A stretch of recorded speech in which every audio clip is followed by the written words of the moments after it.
महाभारत के महान युद्ध में कई ऐसे क्षण आए जब योद्धाओं की वीरता और विश्वास की परीक्षा हुई।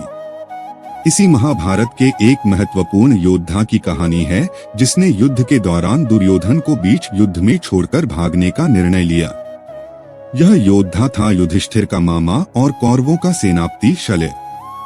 शल्य महाभारत के एक प्रमुख पात्र हैं जिनका परिचय हमें पहले उनके पांडवों के साथ संबंधों के माध्यम से मिलता है।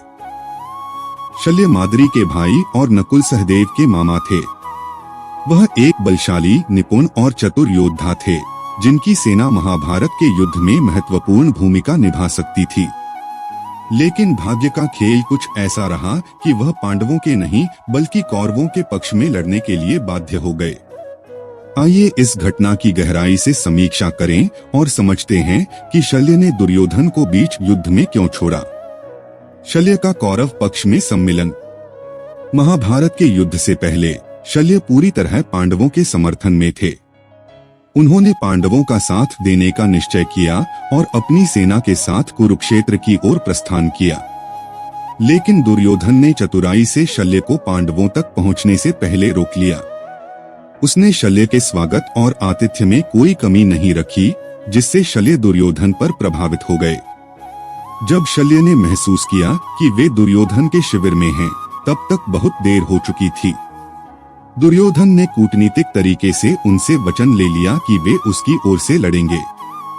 शल्य अपने शब्द के पक्के होने के नाते इस धोखे के बावजूद दुर्योधन के पक्ष में युद्ध करने को बाध्य हो गए।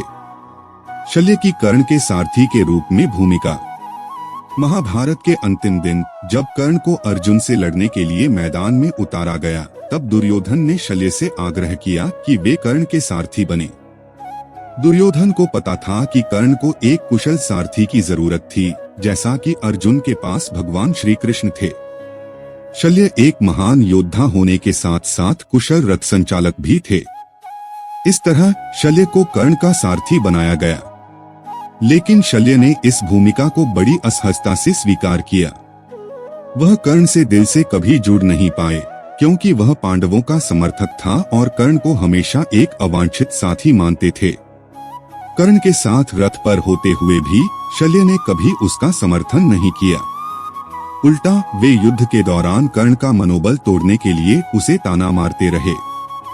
यह दर्शाता है कि शल्य ने केवल शारीरिक रूप से कर्ण का साथ दिया, लेकिन मानसिक रूप से वह पांडवों के पक्ष में थे। शल्य और कर्ण का संवाद। कर्ण और शल्य के बीच का संवाद महाभारत के युद्ध का एक रोचक हिस्सा है।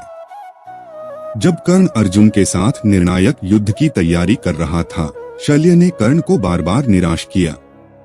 वह कर्ण को ताने मारते और उसकी क्षमता पर सवाल उठाते रहते।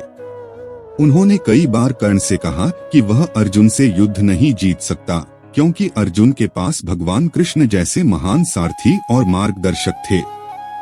शल्य का यह व्यवहार कर्ण को भीतर से विचलित कर रहा था, लेकिन कर्ण ने अपने साहस और संकल्प के कारण इसे नजरअंदाज किया। इस संवाद में शल्य का उद्देश्य कर्ण को मानसिक रूप से कमजोर करना था, क्योंकि वे जानते थे कि अर्जुन को हराना असंभव होगा। लेकिन कर्ण ने अपनी पूरी कोशिश की और अर्जुन से युद्ध करने के लिए मैदान में डटे रहे। अंत में जब कर्ण का रथ कीचड़ में फंस गया और उसका जीवन संकट में आ गया, उस समय शल्य ने उसकी मदद करने के बजाय उसे और हतोत्साहित किया। युद्ध के निर्णायक क्षण शल्य का भाग जाना। अंतिम युद्ध के दौरान जब कर्ण और अर्जुन आमने सामने थे, उस समय कर्ण का रथ कीचड़ में फंस गया। कर्ण, जो पहले से ही युद्ध के कई दबावों का सामना कर रहा था, ने शल्य से मदद की अपेक्षा की। कर्ण ने शल्य से कहा कि वह रथ को कीचड़ से बाहर निकालने में मदद करे ताकि वह फिर से अर्जुन के साथ युद्ध कर सके। लेकिन शल्य ने ऐसा नहीं किया। इसके बजाय वह युद्ध से पीछे हटने का निर्णय लेने लगे। यह वही क्षण था जब कर्ण पूरी तरह से शल्य पर निर्भर थे, लेकिन शल्य ने उन्हें निराश किया। उन्होंने न केवल कर्ण की मदद करने से इनकार किया, बल्कि युद्धभूमि को छोड़कर भागने का मन बना लिया। यह कर्ण के लिए बहुत ही कठिन समय था, क्योंकि वह अकेला बिना सारथी के एक बड़े योद्धा अर्जुन से युद्ध कर रहा था। शल्य ने यह निर्णय इसलिए लिया क्योंकि उन्हें पहले से ही विश्वास था कि कर्ण अर्जुन से युद्ध नहीं जीत पाएगा। इसके अलावा शल्य का यह भी मानना था कि पांडवों का पक्ष धर्म का पक्ष था और इस धर्म युद्ध में उनका दिल कौरवों के साथ नहीं था। उन्होंने कर्ण को एक कठिन परिस्थिति में छोड़ दिया और इस तरह कर्ण की हार और मृत्यु का मार्ग प्रशस्त हुआ। दुर्योधन का विश्वासघात।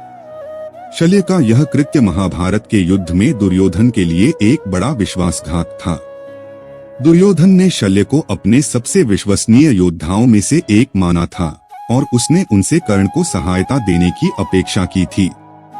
लेकिन शल्य के युद्ध छोड़ने से कर्ण की हार सुनिश्चित हो गई और इसके साथ ही कौरवों की सेना के पतन की शुरुआत भी हो गई। शल्य का यह कदम दुर्योधन के लिए एक भारी आघात था क्योंकि उसने अपने सबसे विश्वासपात्र योद्धाओं में से एक को खो दिया। शल्य का भागना न केवल कर्ण की मृत्यु का कारण बना बल्कि इससे कौरवों की सैन्य रणनीति भी कमजोर हो गई। शल्य की यह कायरता महाभारत के युद्ध में एक महत्वपूर्ण मोड़ साबित हुई। निष्कर्ष, महाभारत के इस युद्ध में शल्य का भागना कई दृष्टिकोणों से देखा जा सकता है।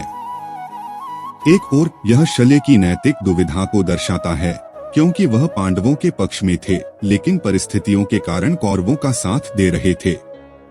दूसरी ओर यह महाभारत के उन गहरे भावनात्मक और मनोवैज्ञानिक पहलुओं को भी उजागर करता है जहां योद्धा केवल शारीरिक रूप से नहीं बल्कि मानसिक रूप से भी संघर्ष कर रहे थे। शल्य का यह कृत्य महाभारत के युद्ध का एक महत्वपूर्ण मोड़ था जिसने कौरवों की हार और पांडवों की जीत की दिशा में एक निर्णायक कदम रखा। यह घटना हमें यह सिखाती है कि युद्ध केवल बाहरी शक्ति का नहीं बल्कि आंतरिक धैर्य, विश्वास और मनोबल का भी होता है। शल्य का युद्ध छोड़कर भागना यह दर्शाता है कि जब एक योद्धा के भीतर संदेह और असंतोष होता है तो उसकी बाहरी वीरता भी कमजोर पड़ जाती है।